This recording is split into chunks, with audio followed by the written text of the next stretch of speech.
Azimio Parliamentary Group meeting statement.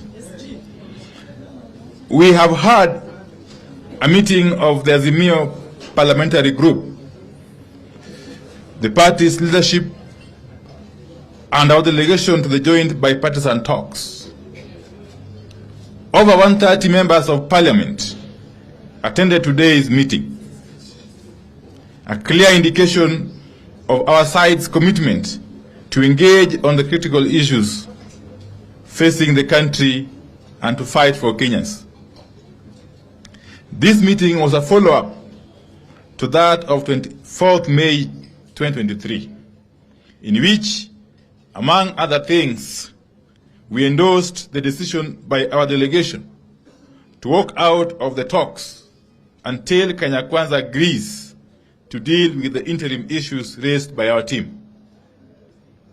The meeting today deliberated on three main issues. 1. Reorganization of Azimio leadership in the National Assembly. 2.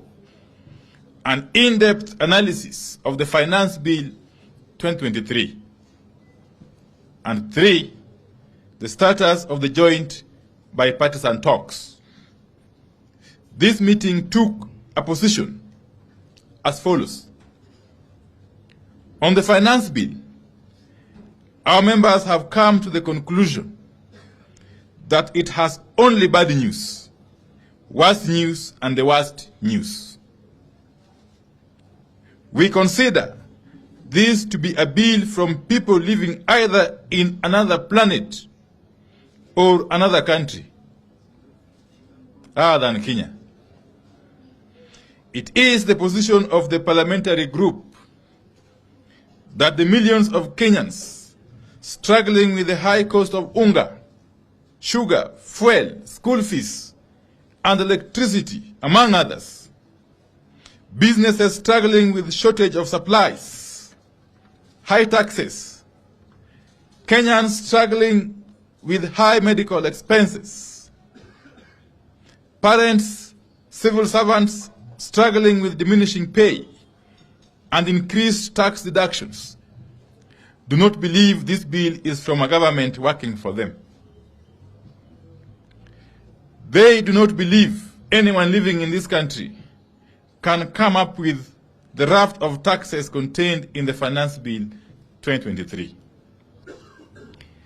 Our parliamentary group has also taken an extremely dim view of the arrogance with which the KenyaCastTv administration wants to take billions out of the pockets of some of the poorest people in this country, while expecting them to cheer.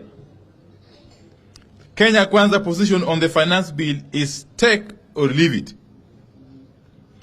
We take the position that the budget proposals offer completely no support for working people and upcoming businesses. For the taxes being levied, people are getting nothing in return. We oppose the burden being imposed on working people through reckless measures like house levy, income tax, and taxes on per diem. We oppose increased taxes on startups and small businesses. We oppose increased taxes on fuel, which will raise the cost of the product by at least Kenya shillings 10 per litre. Azimio is of the view that this finance bill takes us back to the 1980s. It takes us back to the era of cost sharing in public institutions. It takes us back to the era of structural adjustment programs. It takes us back to the 1980s because the people who were in charge back then are in charge today. It is our position that in the long history of budget making in this country, never has a regime tasked our people to sacrifice so much by way of taxes for so little by way of gains.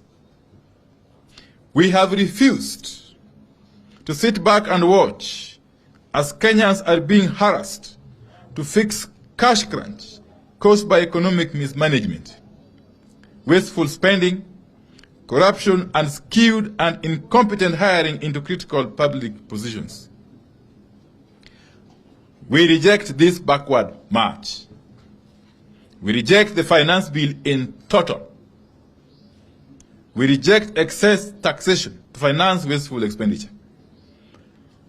On reorganization of leadership, it is our hope that the media fraternity and Kenyans at large recall that at our last meeting, we recognized the resolutions of our affiliate party, Jubilee, reached at the party's special national delegates convention, including the change of leadership. We said those changes must be taken as final and must be respected and enforced by the office of the Registrar of Political Parties. In furtherance of those resolutions by Jubilee NDC, Azimio has today settled on the Honorable Mark Mwenje, the MP for Embakasi West, as the Deputy Minority Whip of the National Assembly. Honorable Mwenje will be taking up the position that was left vacant upon the removal of the Honorable Sabina Chege about a month ago. We recognize Honorable Mwenje as a committed, consistent, energetic, and youthful fighter who has shown the will to stand up for the people and the party. We have no doubt that he will prove equal to the task. We reiterate that Azimio will do everything possible to protect affiliate parties from heinous attacks emanating from the Kenya Kwanza regime. We will do whatever it takes to protect multi-party democracy, for which many Kenyans lost their lives. On the joint bipartisan talks, the PG received a briefing as follows: that Kenya Kwanza has offered that the joint co-chairs should write to the IBC selection panel requesting them to halt the process for about 21 to 30 days. To preserve the IBC's presidential election servers, the Kenya Kwanza side has expressed willingness to co-author a letter to the IBC reminding them of their legal obligation to preserve the presidential election servers and the data contained therein. Kenya Kwanza has asked that the co-chairpersons meet to discuss and write the required letters so that the joint bipartisan talks can continue. With regard to interference in Jubilee, the Kenya Kwanza has indicated willingness to commit in writing to respect the ruling of the political parties' disputes tribunal, confirming the Jubilee Party leadership. They have no offers on lowering of the cost of living because they are married to the finance bill, and we have a plan for the bill. The PG has noted the two concessions made by Kenya Kwanza. It is, however, the view of the parliamentary group that those concessions are not good enough to allow us return to the talks. It is also our position that the finance bill as presently crafted must be withdrawn and replaced by a bill that appreciates the suffering of the people, the people of Kenya are going through. The bill must be withdrawn in totality and be reintroduced afresh in a manner that is sensitive to the plight of the poor Kenyans. Indeed, the Azimio MPs have resolved to sign a public pledge to oppose the bill, awaiting its withdrawal.